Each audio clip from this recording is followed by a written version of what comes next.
All right, gentlemen, we've gone over the rules already. Protect yourself at all times. Follow my instructions at all times. Touch gloves and come out ready to fight. Here we go again. The Pitbull, Andrei Arlovski. The Maniac, Tim Sylvia. The first time they met, it lasted only 47 seconds. The former champion, the present-day champion. The belt is on the line here at the Arrowhead Pond of Anaheim. Interesting to see what kind of corrections Tim Sylvia's made. See if he works the kicks. Remember how great he was with that flexibility in the kicks that he utilized against Trey Telligman.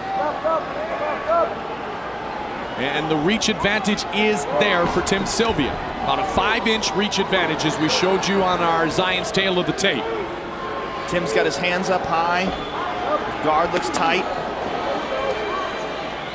Now remember, Sylvia set up the submission finish with a right hand that rocked Tim Sylvia.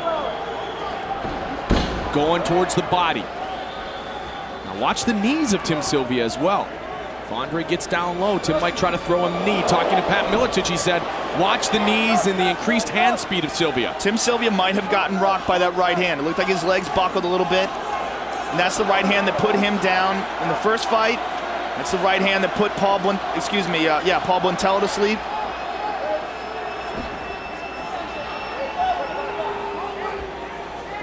Andre seems comfortable with the distance here.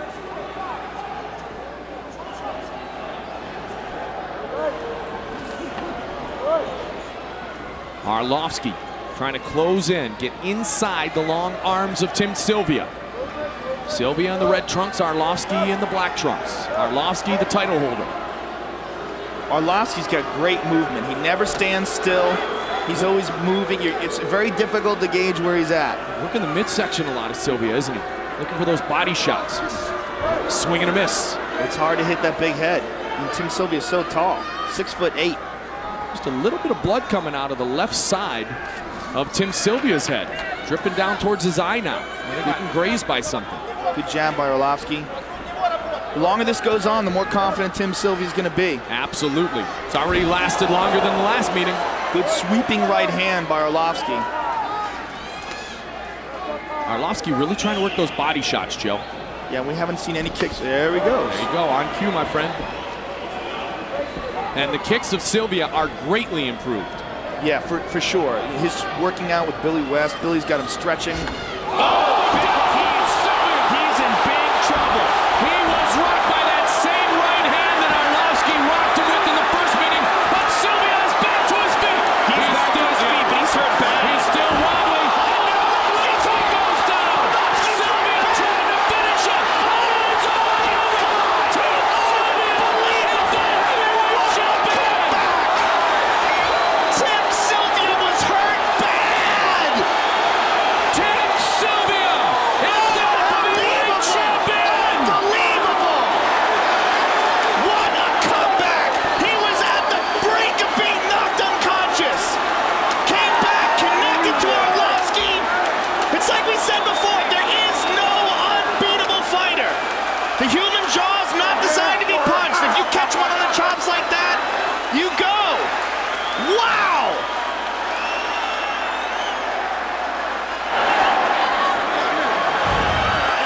Tim Sylvia, here we see he is hurt.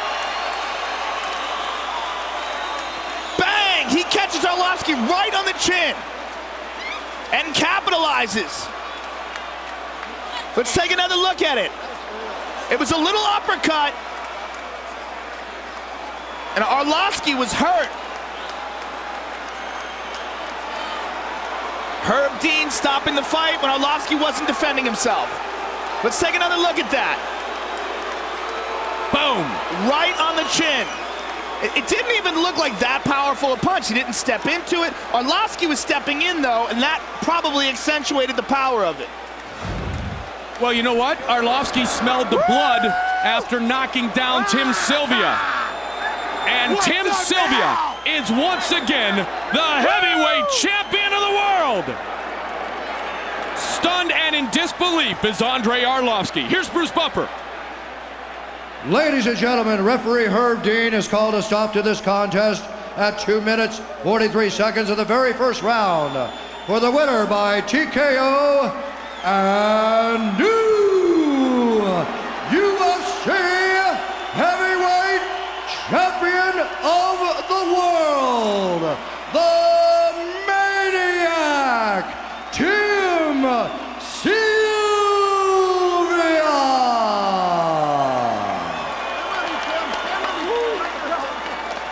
Oh my goodness. Here's Joe Rogan. Tim, how does it feel to have that belt back on your waist? I can't explain the feelings I'm going through right now, Joe. It's unbelievable. You know, I had a great team, you know, everybody at Militich helped me get ready for this fight. I'm just so happy right now. Now, so many people counted you out in this fight after the first fight. What do you think about that now? You know, the same thing happened with Rico. All week, everything felt the same. It was deja vu. Tim's gonna lose. Tim's not ready for Arlovsky. I love being the underdog. The only problem with having a belt now is you're no longer the underdog. Now, it looked like you got hurt right before you knocked him out. Let's take a look at the big screen and talk us through this. How badly hurt were you? I was just tired of chasing around, so I thought if I fell down, he'd come get me. No, seriously, he caught me with a good right again. I got lazy, but no playing around. I get the hell back up, keep that fight standing up. I don't know what, I think I caught him with a straight right again. It was back and forth, man. Him and I will get it along again. We need a rubber match. So, but first of all, I do want to fight one guy out there, and that's Frank Mir. Him and I got some unfinished business. I begged the UFC to let Frank Mir come back, let him fight me, and him and I will get things squared away. Heavyweight champion of the world, Tim Sylvia. How good does that sound? That sounds awesome. Couldn't have done it without Zion. I'm a much better fighter now. You know, all my teammates, all the Maniacs support me, the UFC stand behind me, give me this opportunity. Andre, you're awesome. I know I talk some shit, but you're a great fighter, and I'm not looking forward to fighting you again, that's for sure. Congratulations, Tim Sylvia, ladies and gentlemen. Tim, the Maniac Sylvia, victorious here tonight. Joe Rogan with the former heavyweight champion Andre Arlovsky.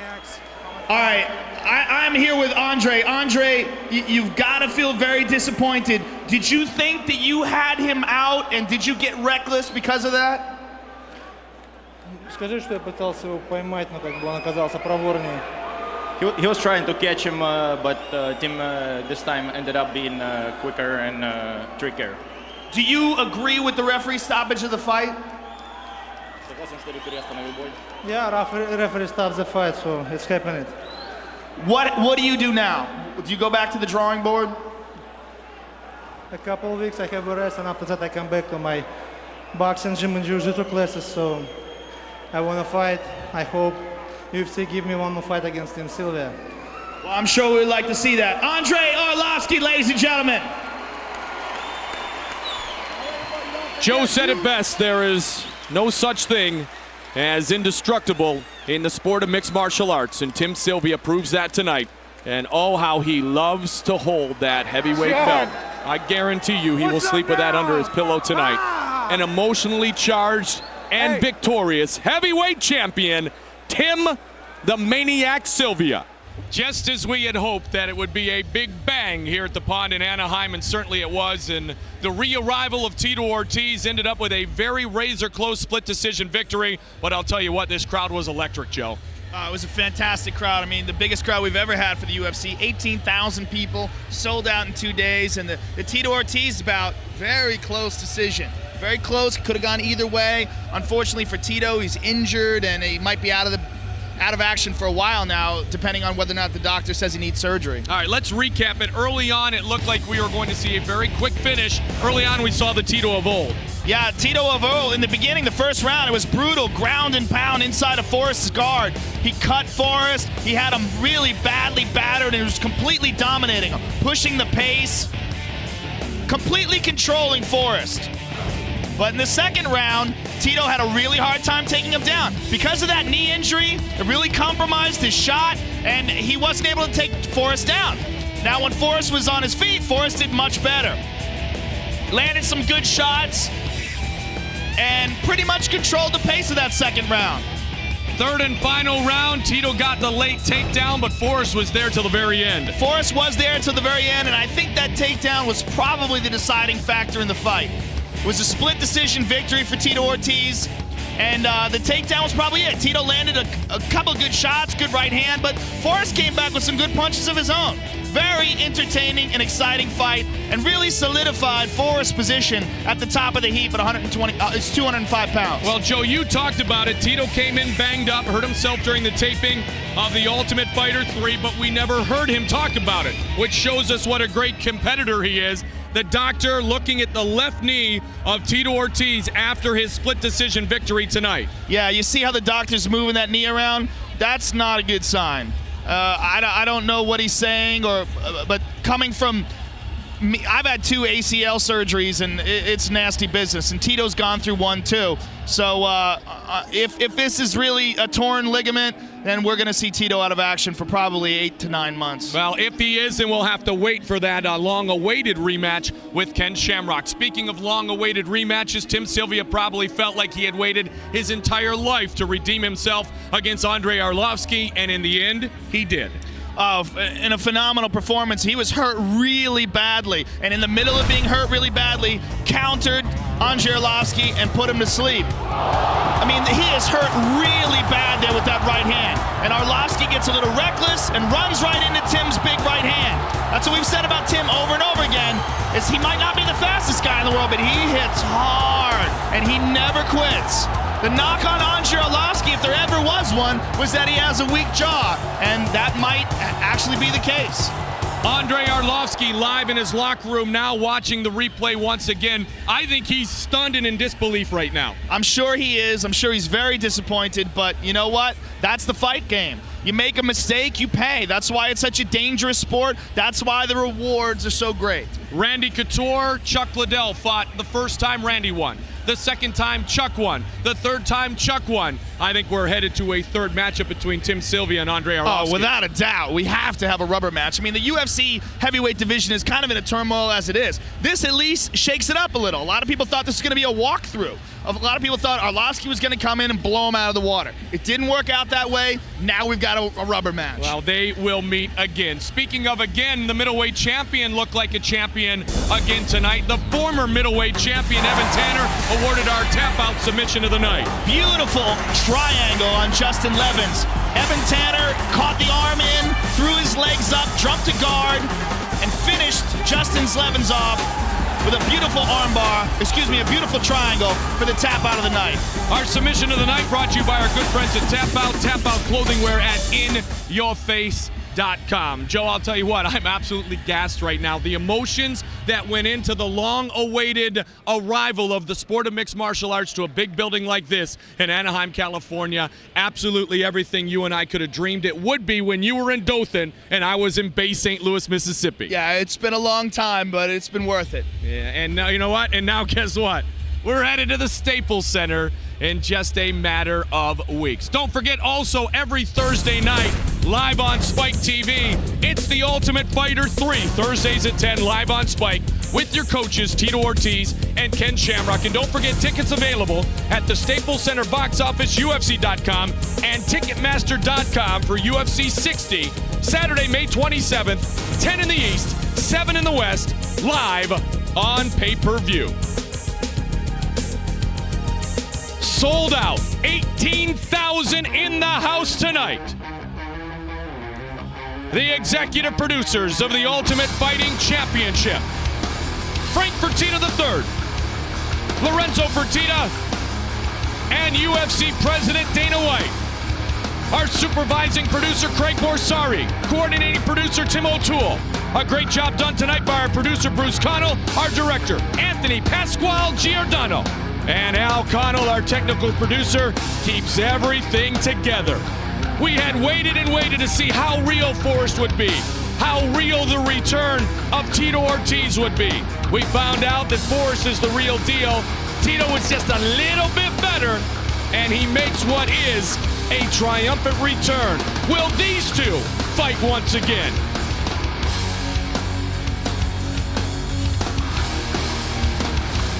Forrest was this time disappointed with the decision. And then in our main event of the evening, the Maniac Tim Sylvia against the champion Andre Arlovski. A right hand stunned Sylvia as it did the first time they met.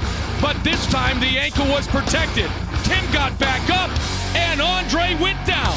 And Tim Sylvia is once again the UFC World Heavyweight Champion. For everyone here at Zuffa and the Ultimate Fighting Championship, we will see you at the Staples Center on May 27th.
Coach will never say, I want you to watch Forrest Griffin, watch the way he fights. That's, it's not technically sound, but, you try and hit people hard, and if you show up in good shape, you can swing that way for, 14, 15 minutes. It makes for fun fights. It makes for exciting fights.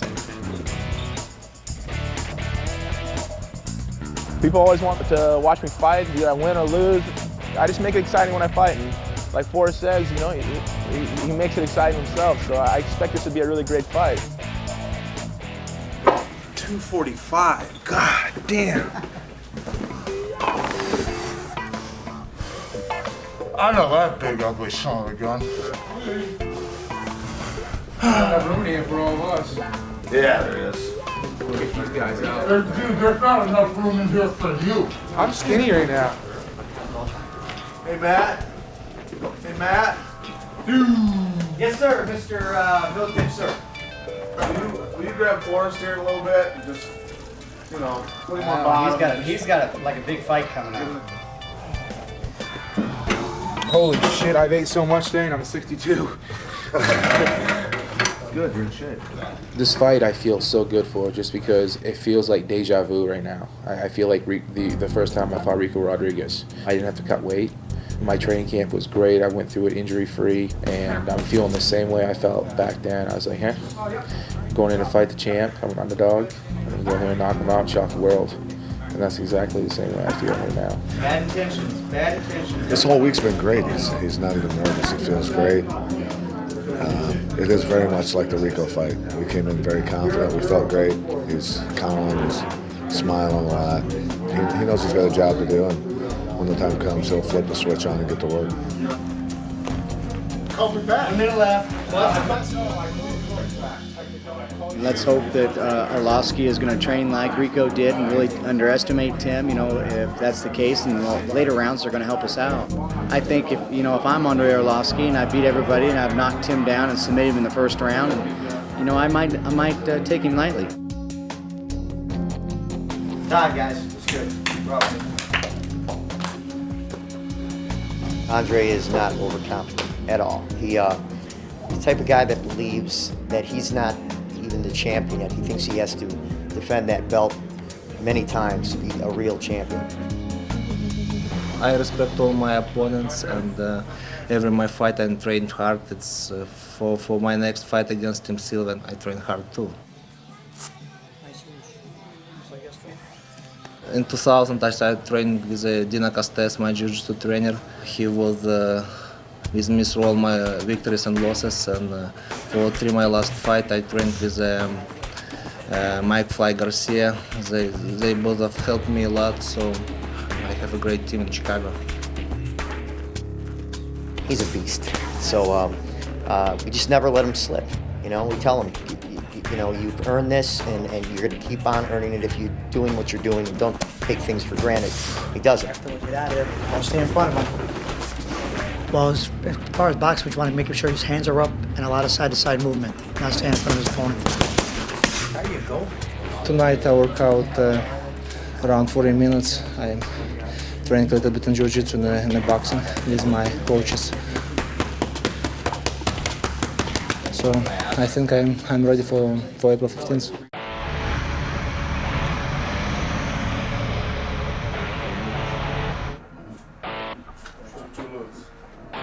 $257.5, baby. Who's the scale we're using? This is the one. 257.5. This is the one we're using. Yes. Right, eat 3 more times. You can eat till tomorrow now. I'm never gonna make it. I don't know how I would do that. Try eating. 208 even? 208 even. Good, baby.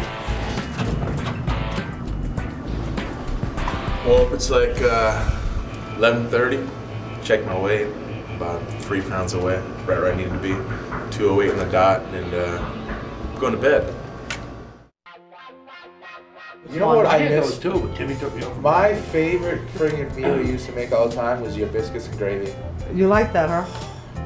Whenever I'm not dieting, that's like my food, like on cheat Well, days. Sunday and stuff. morning, I can whip you up some. I got Seriously? a stove. Yeah. You're gonna make I can go to the biscuits, your store. famous biscuits and I gravy. can make it for you. Done. Well, this is pretty much a ritual of the day of the weigh-ins. I try to hang out with my family and friends and just relax. You know, it takes my mind off the fight and talk about old times and reminisce. You know. Come on, you ready, man? I'm ready, man. Let's Okay. get something to eat. Hey, man, you ain't let me have one of them, man. What size are you, Michael? No, give me extra large, 2X, whatever. I'll give you. I have 1 2X left. Yeah. Have that. Okay, don't be being stingy with the gear, man. You need a warrior hat? I do need a warrior hat. He's a cool dude. He's the next heavyweight champion. About an hour from now, we got our rules meeting over at the pond, and we'll have weigh-ins about an hour after that. Check a weight, and I'll make weight, have a stare-off with Andrei Arlovski, and go eat a big pizza.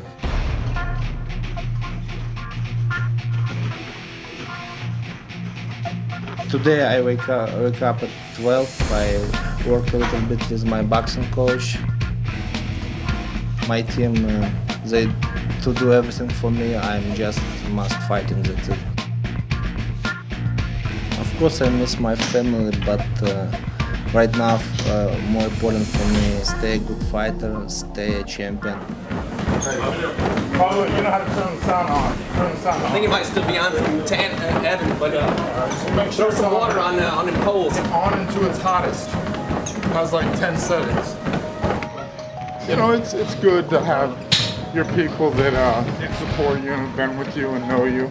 Really, at this point, you know, you just kind of need somebody to help you with errands and stupid stuff like that. You know, as long as they're there to warm me up and I can hear their voice in the fight, that's all I need.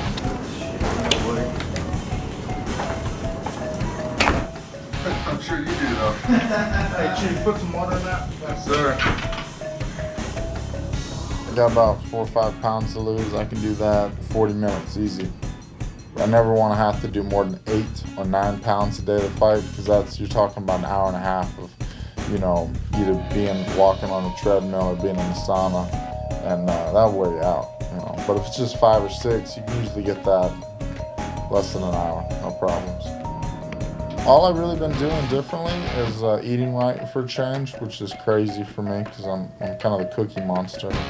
I've been losing about 3 pounds a day. I started last week, I was about 222, a little anxious, a little nervous, and you know, I woke up this morning at like 209, so easy money. Got to 205.9, I think.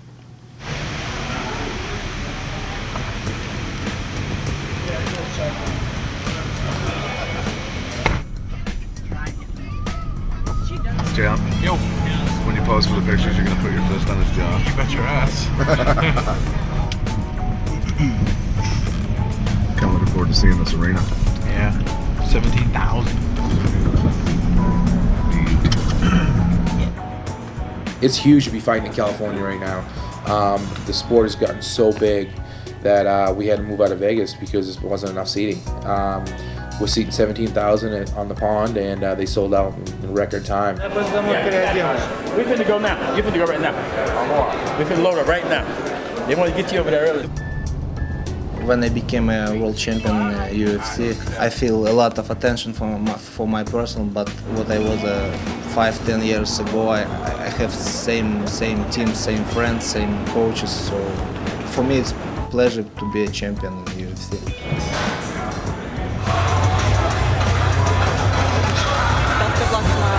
It's very, very important for me that my fans support me.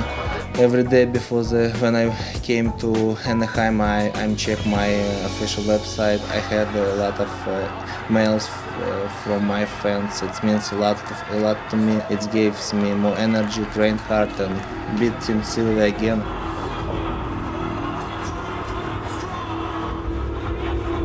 To be honest, my last fight with Arlovsky, I just really came back too soon after a broken arm.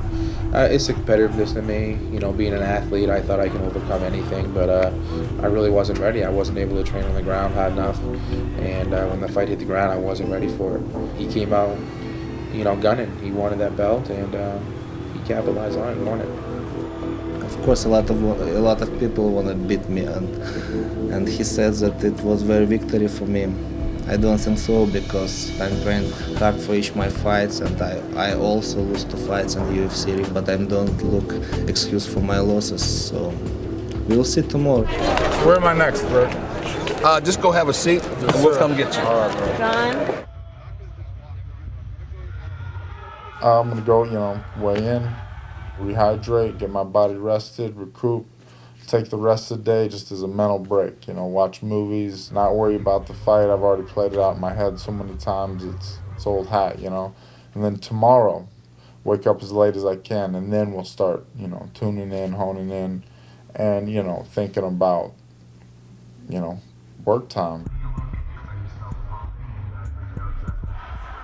Pretty good situation, pretty excited. I really can't wait to just be in front of all those people, We did the press conference yesterday, and I had like a nice little buzz in me, I just want to go then, I'm like, fuck, let's do this. It's a pretty good environment, Got friends around me and, comfortable surroundings. It's a lot easier than it was on the show, Glad to be a part of this for the first time in California. And it just shows we made this a real sport now, and it's thanks to the fans for supporting us, and we came a long way. I mean, what we've done in the last 10 years, it took boxing 100 years to do, and I'm glad to be a part of this. I'm glad to use myself to expose Ultimate Fighting as much as possible so people understand it as a true sport, and we are true athletes, man. This is my full-time job, 6 days a week, 8 hours a day. I put my nose to the grindstone, and I'm paying off, and the big payoff will be at the end of each fight. You look good, bro. Yeah, I'm in shape. You fit? I'm in shape, yeah. You take care of He'll be tough. I think he'll be really tough. Oh, you know how we do it. It's right here. It's right here.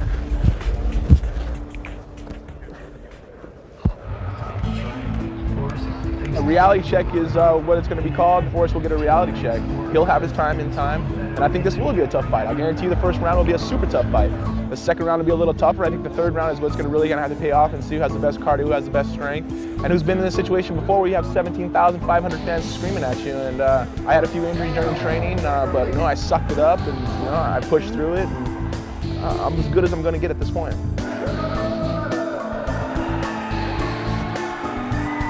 This far in my little fighting career here, I haven't earned the notoriety that I have. I'm the most overhyped fighter out there. Which, it's not bad. It's nice that people know you, but beat Tito Ortiz, all that hype, all that reputation, all the people knowing your name, it's justified. For me, it's a chance to legitimize myself against one of the best in the sport. 170.5 People say, why'd you take the fight? And it's like, because I want to get back to the octagon and I want to take the fight. So why don't you wait until the Ken Shamrock fight? It's getting built up, it's the hugest thing, everything to lose in this fight. in the whole long run, I'm just willing to step up and fight anybody it takes to get my world title back. All right, ladies and gentlemen, here we go to the next bout of the evening. All right, heavyweight contest. Hitting the man in the blue corner. Wearing tie on now.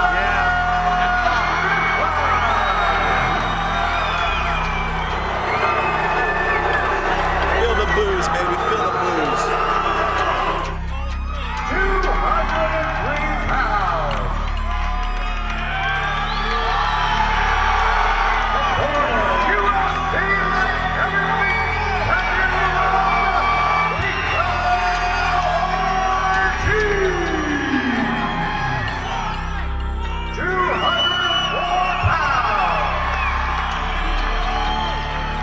Tomorrow night, Arrowhead Pod. First for the scale, the Maniac, 256 pounds. Next up to the scale, the Pitbull, Andre Arlovsky, 235.5 pounds. This heavyweight war will take place tomorrow night right here in the Octagon. Say hi to the camera. Everybody hi. Hi. Say put number 1 up. Daddy's number 1. You need him to sign off. You don't have to. Well, I just made weigh-ins. Kind of funny because in the weigh-ins, Forrest kind of tried to say something to me, and I wasn't happy with it. After the beatings let loose, and I'll give them respect for that. But until then, right now I'm just gonna get some food, get my weight back up to normal, about 215, and you guys will see me tomorrow.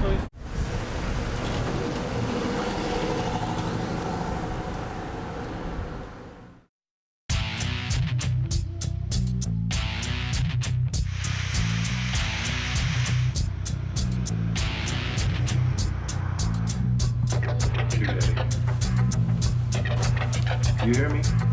It's fight night tonight, nothing to do yet. Go work here in just a little bit. So relax, use as little energy as possible, stay hydrated. The rest will take care of itself once you get in there. It's about right, making about 222. To think, just 20 or so hours ago, it was 203.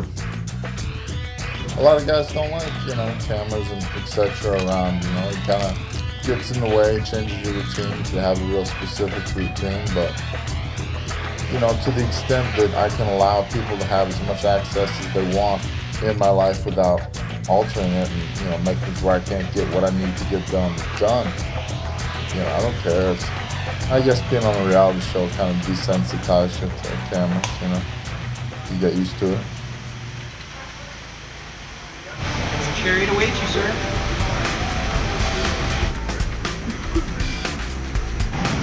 It's 4 hours before fight time. Feel good, man. My weight's up where it needs to be. Time to back for the cause, man. Get my world title back. Punishment begins.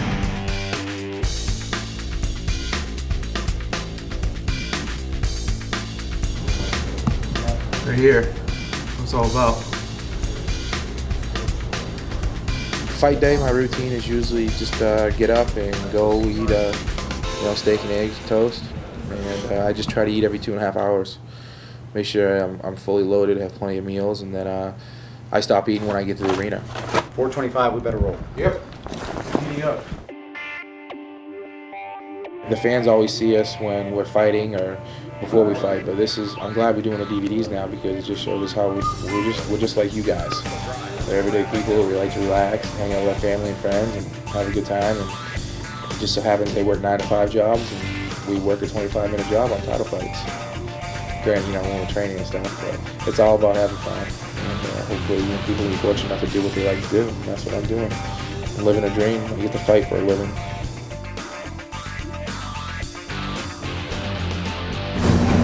Now we're not going to the locker room. We're going right to the cage.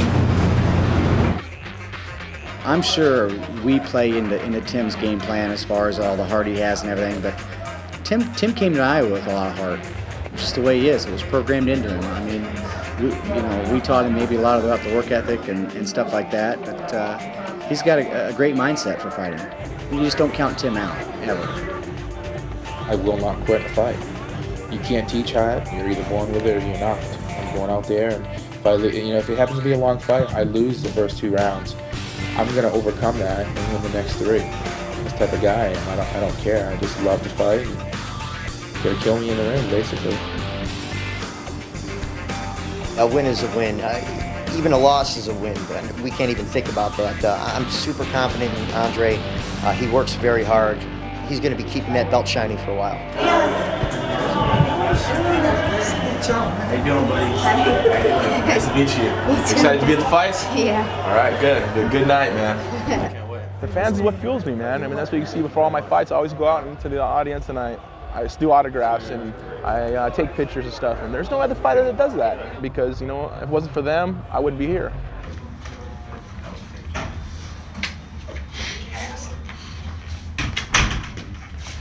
Any questions about anything? No, sir.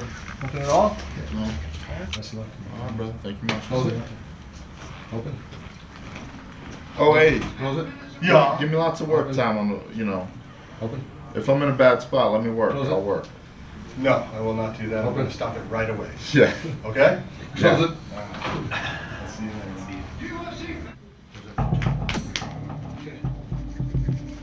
Forrest's strength is a strong guy. He's a bigger guy. He'll be one of the biggest guys I've fought. 6'3", cutting down from 230. He's good with his knees. He's good in the clinch. I heard he's really strong on the ground. He's got great hands. And, if he thinks he's going to knock me out, he got another thing coming. 1, 2.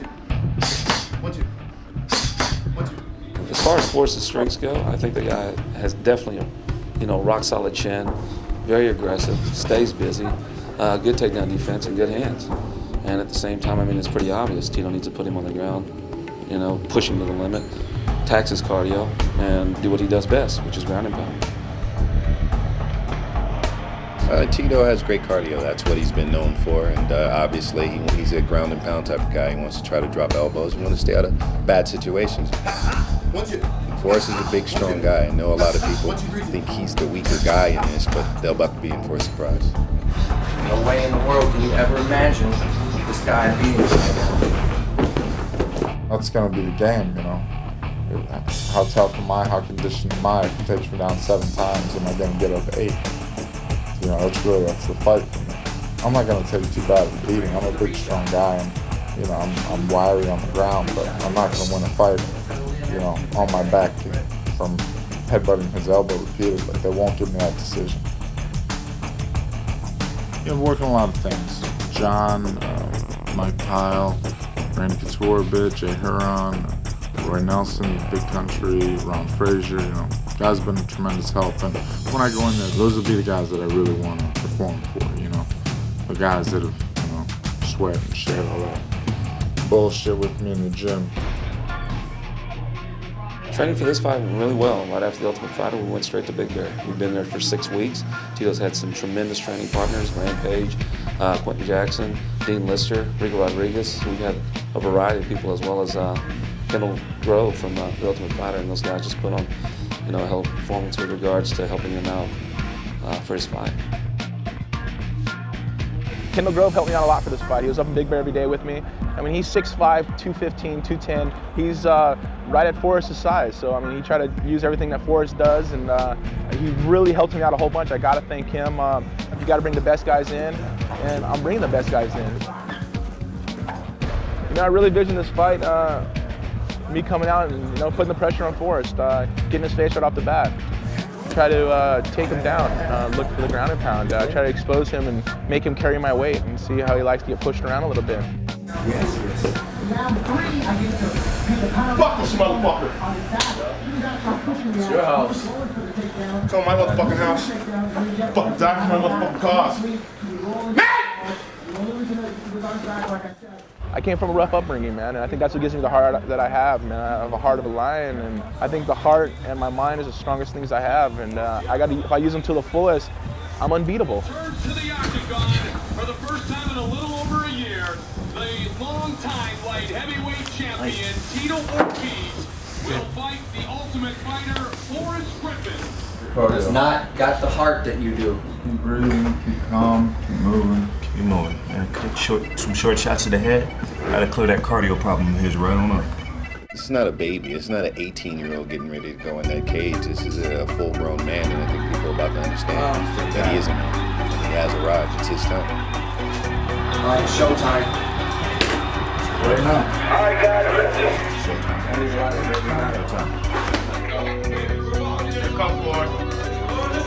When Bert goes in and says it's go time, that's when you know it's time to perform, you know? You're the rock star. You're the movie guy. Everybody's coming to see you. That's what it is for Forrest Griffin today. Just let it be your time instead of, you know, worrying about it and getting performance anxiety. It's time to perform. No kill, die, no pain. This is you. This is you. You know, when I come walking down the octagon and my music comes on and I hear the fans screaming, I get really emotional. I get a feeling that all these fans are here for me, and I've worked my ass off to get where I am, and it's just one of those things, and I start crying, man. Tears start coming out of my eyes. I don't know what the hell is. I come to realize that it's just the fear leaving my body. So when I step in the octagon, I'm not afraid of no man, and people gotta understand that this is just not a competition. This is just not a fight. This is a war for me. This is my life. This is what I live and die for. This is what I bleed over, and I cry over, and I lose sleep over, and I work so damn hard for the fans over, is to be in this octagon and to prepare for it and come out a victor at the end of the match, and that's what it really comes down to. You know, everybody at home got to understand that I do this for you as fans.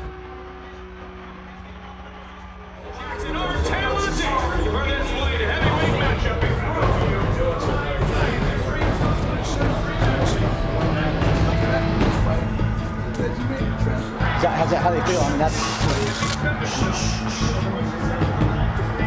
Keep this back and put these back in there, wraps him. Andre's tough. He's very athletic. He's going to jump around a lot.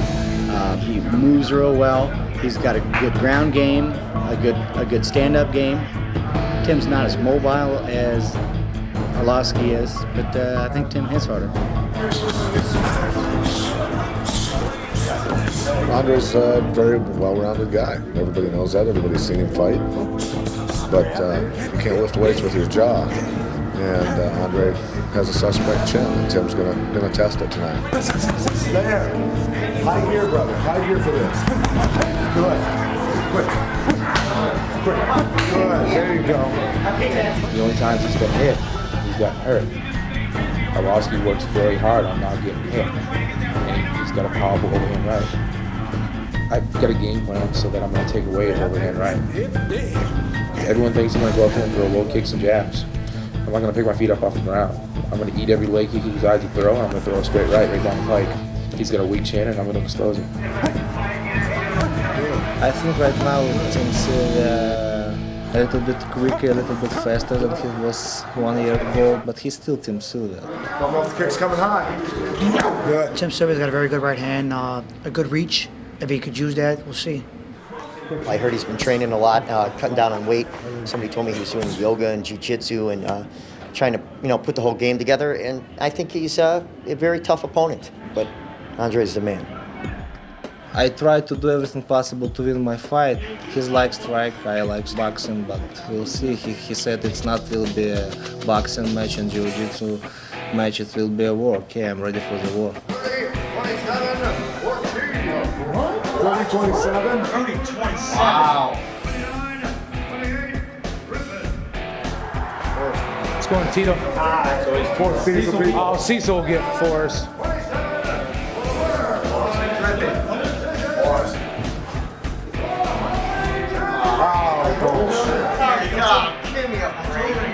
Now this is one of the judges tonight with me, man. Coming up next, the main event of the evening. Andre Arlovsky, the heavyweight champion, taking on the former heavyweight champion, Tim, the Maniac Sylvia. Usually I'm very relaxed in my fights. I'm not angry, I'm not mean, but we've talked about this. When I fought Rico, I was hungry, I was broke, and I was angry. And we're going to be doing the same thing. I'm going to be angry, I'm going to be pissed off. Arlovsky gets something I want. He doesn't deserve to be the champion anymore. He's mean to the fans. He's disrespected a lot of fans. He's become a pretty boy bitch. I don't like it. I don't like the way he's acting. He's forgotten where he's come from. So I'm going to go out there and take the belt from him and bring him back to Iowa where it belongs. Fight when you want to fight, move when you want to move, right? You don't have to go chasing him around if you don't feel like it. If you feel like cutting him off somewhere, that's fine. But just don't go forward, you know what I'm saying? He can come to you. Lots of elbows, brother.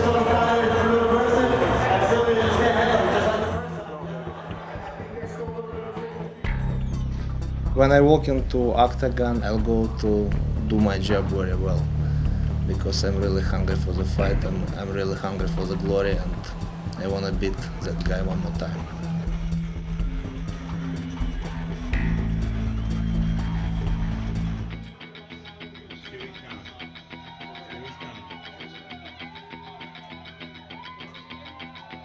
Yeah, no, it's not broken. I can feel it. I would have felt if it was broke, would have bled, but then. That was shitty. Right there in the second round, bro. Oh my God, I hit a shot. Felt my knee go. Training camp about a month ago, I was wrestling with Dean Lister and he had a single leg on me and sat me on my ass and went to go rolling through. I got a partial tear on my ACL and a partial tear on my LCL. But you got a sellout crowd, how we did, and it's my own backyard. I'm not gonna pull out of the fight, you know. If it was anywhere else, I wouldn't be fighting this fight. I would have stayed home. I would have, you know, just pushed through the injuries I had and make sure I heal them right so I come in 100%. But it was for the fans that I really stepped up and fought this fight. Into this fight, they were booing me. It's all right. You know, it only hurts for a little bit. It's my own hometown. They're booing me. But Forrest earned it tonight. You know, he fought me at a 70% fighter. And you know, he had a great fight tonight, so it's just one of those things that I came in, I did what I had to do. Like I say, with great sacrifice comes great reward. I heard you called you Tito, you son of a bitch. Hey, when you come out to the gym, I got something for you. You don't want it either. Woo! Forgot to say that. Not hurt, ready to get back in and do it. He never hurts you at all. No, he really didn't. He never hurt me, frustrated the shit out of me. He scared me. He's very strong from that position. I knew he would be. I know how it is against Randy. The first round, you know, I was looking to strike with Forrest. I was like, let's see how strong he is. I hit a shot and double-legged him, took him to the mat, was crushing him in the fence, and the end of the round stopped. McCarthy just told me, as long as I'm up and I'm always looking for hard strikes and trying to finish the fight, that he wouldn't stand it up, and that's what I was looking for. I was trying to finish the fight, And I think I burned myself out a little bit trying to finish him in the first round. He outboxed me in the second round. He did a really good job, and he deserved that second round. Third round, I knew that I needed to get a takedown to win the fight. Thought he won it straight up. I knew I had a shot there. I want to beat the one judge up. I definitely won that second round. That was mine, but you know, it was a good fight. I'm not too disappointed with my performance. You can't lay down there for 4 minutes and take elbows and win a fight. You can't do it. I knew that going in. No worries, won't do it next time. I feel good, not hurt, ready to train and fight again, man. Whole fans, everyone at home, hope you guys love the fight tonight. I wish I was 100%, but you know what? Next time I'll be in the octagon, I will be 100%. And I'm gonna give you fans what you wanna see. That's beatings. Hey, I appreciate your support. The next one will be just as good as the last one, promise.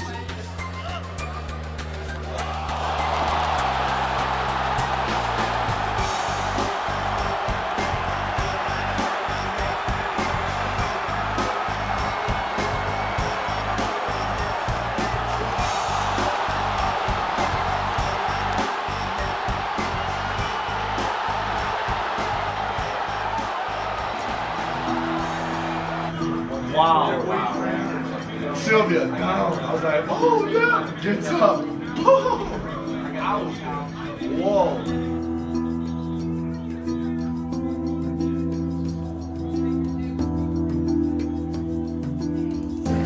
In my mind, I'm loser tonight. It was not my day. I feel bad for all my fans, for all my team, my coaches. So it's my loss today. When one of my fighters pulls off an upset, it's a great feeling. You're just so happy for them. You know that they've worked so hard, and everybody doubted them. You know, inside the sand. I told you so. Eat crow. I couldn't have wrote a better script. There wasn't anybody in the crowd that said I was going to win. Except for who? Oh, you're right. Rampage. Oh, did he really? And you know who else did? Is Michael Potter. Oh, that was an uppercut. Was real patient in this fight. Didn't throw the jab a lot. Was just waiting to throw my big right and counter his shots. Cover up and just make him eat them. And I took a big one overhand right, fell down, and what helped me out a lot is I was in phenomenal shape. Being in better shape, you recover quickly from flash knockouts and stuff like that. I was pissed off. I was like, he did it to me again. I was like, deja vu, son of a bitch. I'm gonna kill him. He obviously showed a champion spirit today. He came back, he stuck to the game plan, and he threw that little uppercut right that we'd been practicing on, and got him the victory. I never want to lose a belt, man. I know what it feels like having it. I know what I felt like having it now. I see what all the fringe benefits everybody gets now for being a champion, and it's fine. I'm keeping it until I retire.